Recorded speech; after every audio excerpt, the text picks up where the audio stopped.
What's up, good people of the world? Welcome back to the Contractor Secrets Podcast. In today's episode, we're going to talk about value. And I think as a business owner, this should be the number one thing you focus on. It doesn't matter if you're doing home service, if you're doing SaaS, if you're selling popsicles on the side of the road, you should understand how important perceived value and delivered value is and how you can close that gap. And one thing that we do in our training, of course, when it comes to offering drip jobs to individuals is to first discover the need. So one thing that I've learned in business and selling pretty much everything under the sun that I could get my hands on, and that goes from cars to life insurance to banking services to software to painting. And this is even in the sushi restaurant I used to work at when I was a kid. There's a theme, and the theme is that salespeople provide solutions to individuals that have a need, okay? So find a need and fill it. So you being a home service business owner, one of the things that you're doing is you're solving a problem, okay? So I wanna break this down and then we're gonna build it back up, baby. So here's the deal. You're building a business that solves a problem for a specific customer, and it's your job to help those customers identify why it is that they should hire you instead of the other 1,000 individuals in your 50-mile radius that solves the same problem. And there's a few ways that you can do this. One of which is the discovery phase. And this is going to be the most powerful of them all. The discovery phase is simple.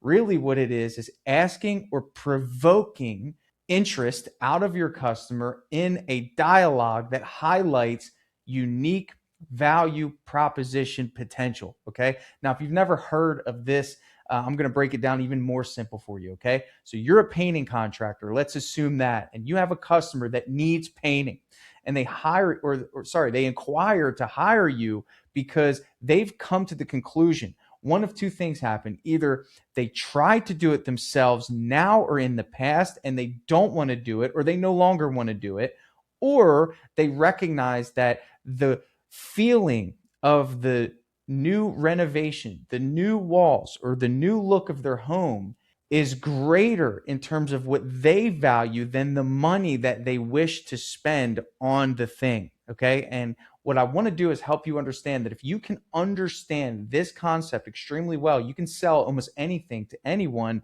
in a genuine, non-manipulative, honorable way. Okay. Because I believe that when you seek to serve others, this is kingdom business. Okay. And if you can get the message out about what it is that you serve and why they should hire you, and you convey that properly, then you will attract the best customers and you won't feel as though you need to aggressively sell what it is that you do. We shouldn't have to aggressively sell house painting services, especially if you believe in what you built. That's a different story, but let's talk about value. Now, first thing we want to do whenever we go to a customer's house, we want to ask one simple question. And I've been using this question for 10 years. It works so well in anything I've ever sold. What's the story? So I love the old, you've seen it, the Wolf of Wall Street, sell me this pen, right? And it's an interesting, I would say an interesting strategy to identify if someone's a good salesperson or not.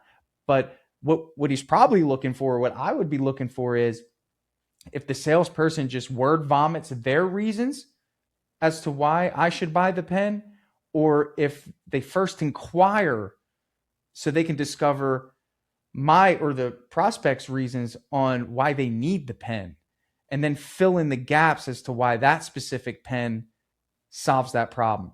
Okay. So when you ask what's the story in a sales interaction, what you're really doing is you're listening. Okay. You're listening. You're trying to understand first what it is that created the desire for you to be called out for a painting estimate, landscaping estimate, roofing estimate, whatever that is. This is the baseline. If you don't start your estimates with this, you're really putting yourself in a position to be a commodity, which means you could easily be compared to someone else. And that's generally why customers feel as though your price is too high, because you didn't spend enough time differentiating yourself. It's very simple philosophy here.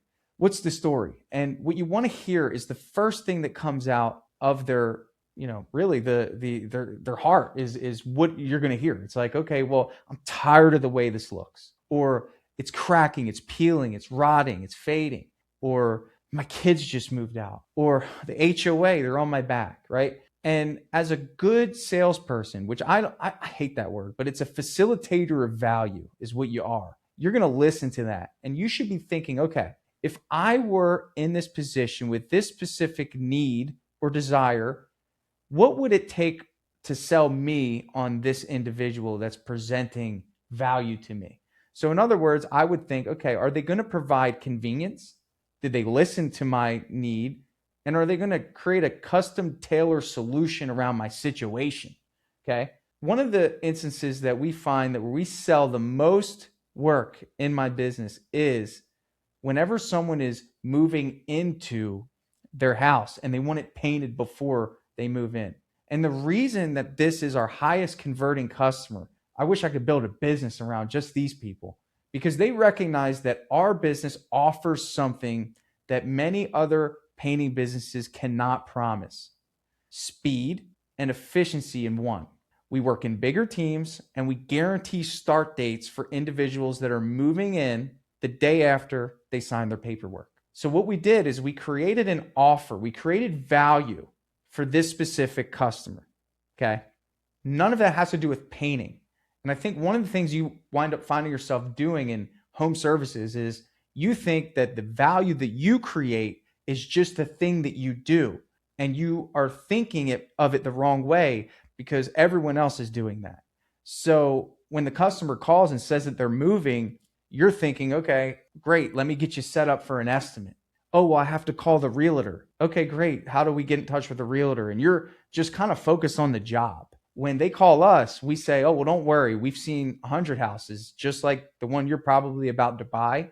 And we can quote the whole thing virtually. And then if you decide to hire us, then we can walk through with the realtor and narrow down the scope of work if what we provide to you is acceptable.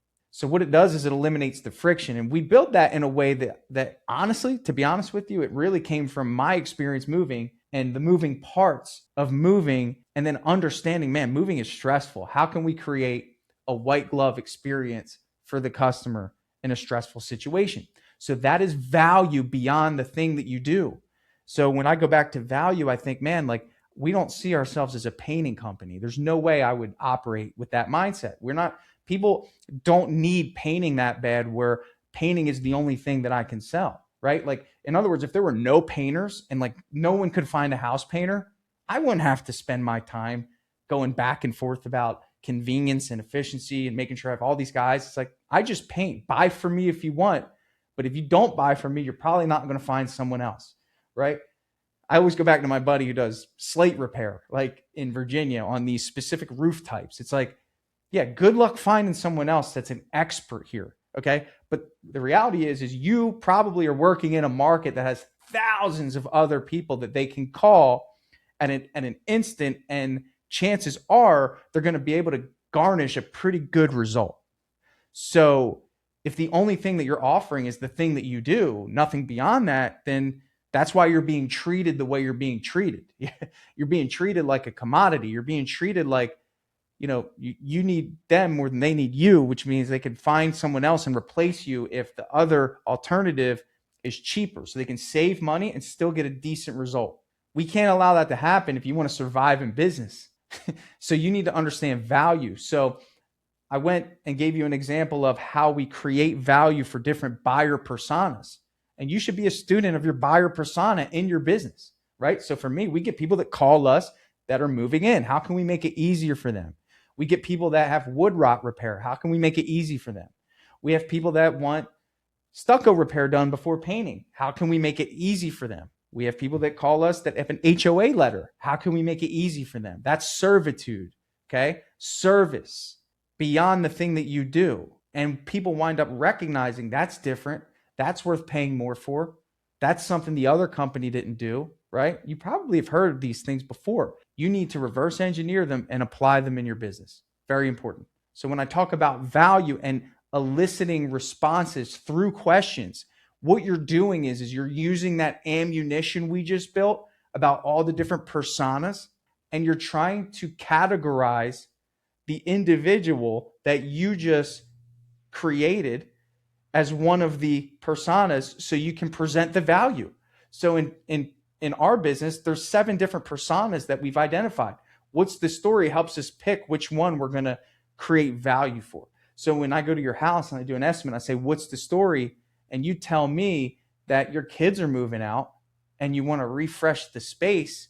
Do you think I'm talking about speed and scheduling? Do you think I'm talking about warranty and all that nonsense? That doesn't relate to that customer. They want a fresh slate. They want a new space. So the designer becomes the focal point offer, okay? Because I know that my competitors, the other 3 that are going to bid against this customer, are going to do what everyone else does. They're not even going to ask, number one. Okay, so I know that for a fact. Oh, yeah, I just want to quote for the inside of the house. People aren't just going to unload the desires of their heart without being asked, okay? Generally speaking, you get some talkative people that'll just blabber, but if you're not intently listening, it doesn't matter anyway. Ask the question, what's the story, miss? Oh, yeah, my kids are moving out. I want to refresh the space. I want a new look. I want a new feel, okay?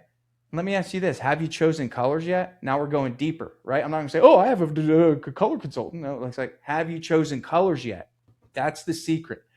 That's the podcast right there. Because you don't want to front load the value.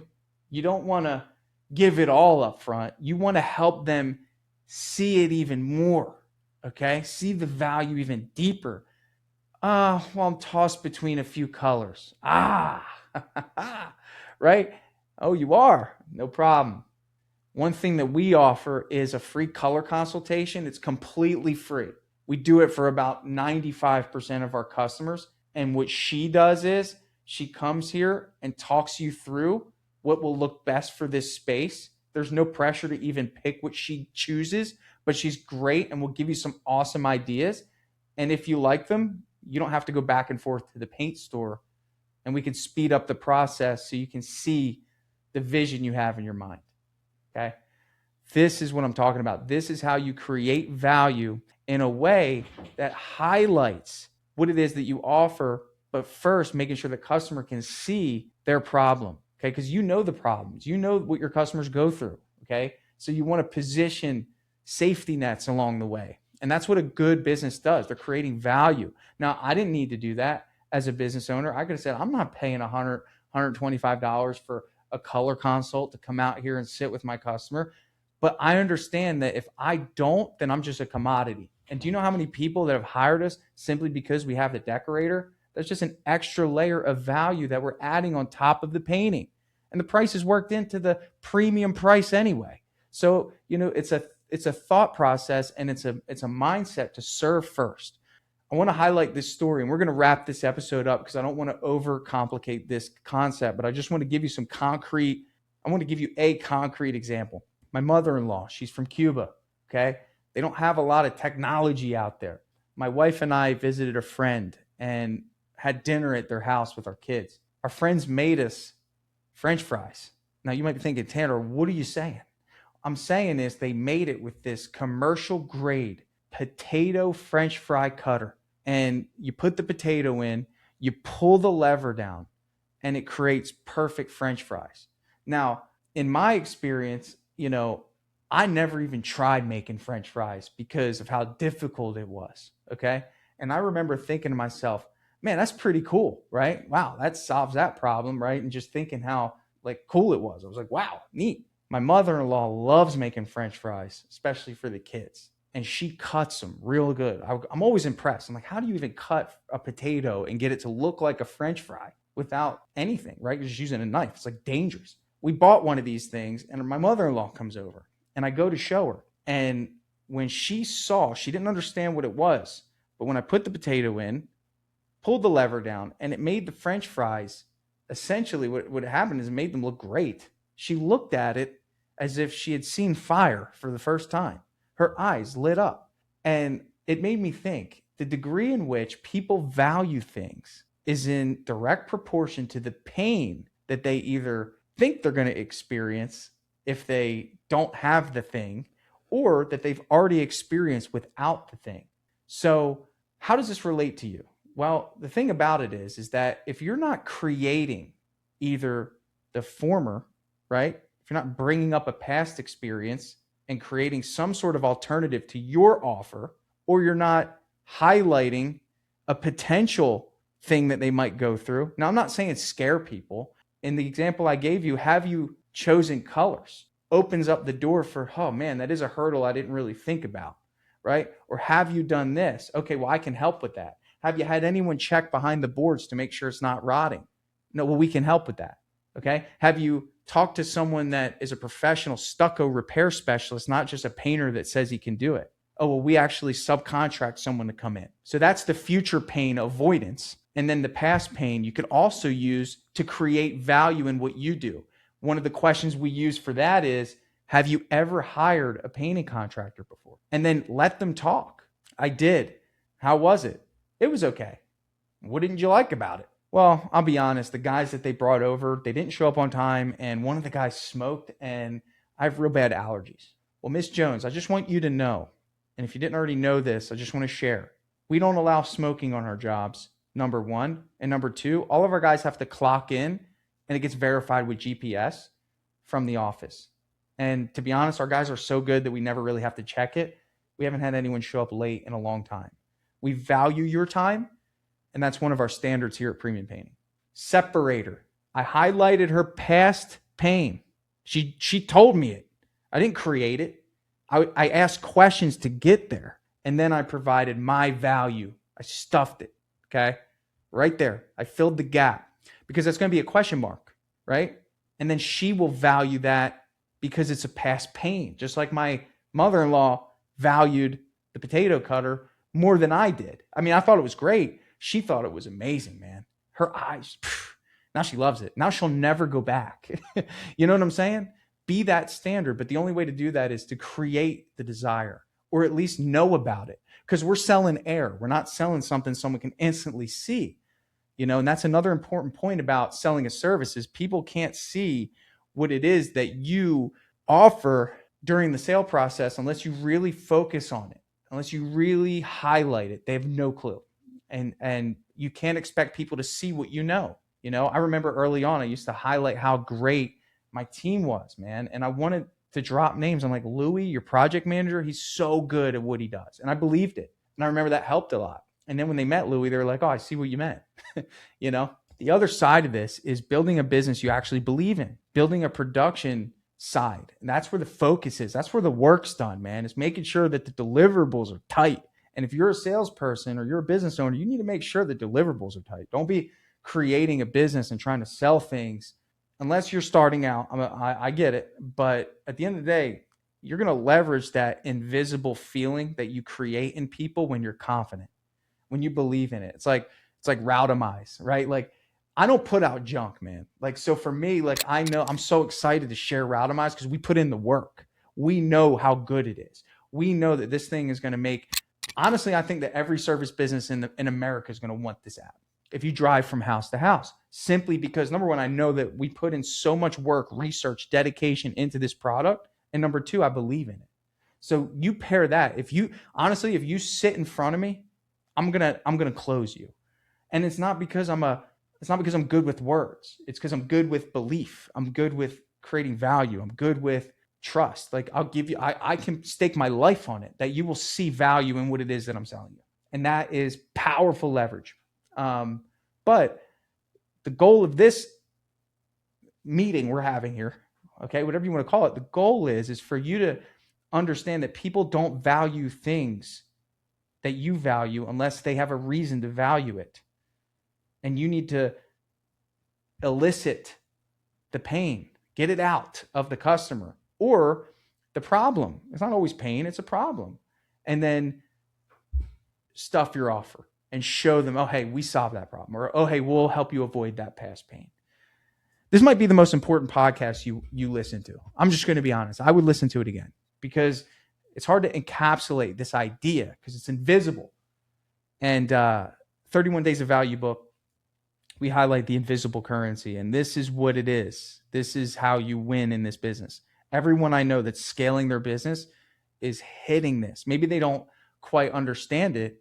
Maybe they're doing it naturally. I'm trying to break it down for you. This is like an ether, dude. And I'm trying to put it into words so you can think about it. Next time you go to an appointment, you're like, what's the story? And you might be like, well, that sounds weird. It's not weird, because wait till you see the responses. You know how many people have changed their entire business around that question alone? I've been teaching it for almost 10 years. And it's not going to change. I teach it in everything we do. DripJobs, everything starts with that. Why are you here? What's the story? What brought you here? I can't serve you unless I know how to serve you. I'm not going to give you my reasons for buying. I need you to give me your reasons for buying, and then I can position my reasons around your reasons as to why you should proceed. Okay? Thank you for listening to this. God bless you. God bless your business. Go forward in faith. It can get hard out there. It can get hard. You might look at that schedule and you might not see anything, but believe in yourself first. If you don't believe in you, no one's going to believe in you. You walk into that house uncertain, you're going to breed what it is that you're giving off, right? So you got to be a little delusional at times, but understand that if you are sowing the right seeds in business, God will reward you. And that's what I got for you today. God bless. Thank you for listening to the Contractor Secrets Podcast. We'll catch you on the next one.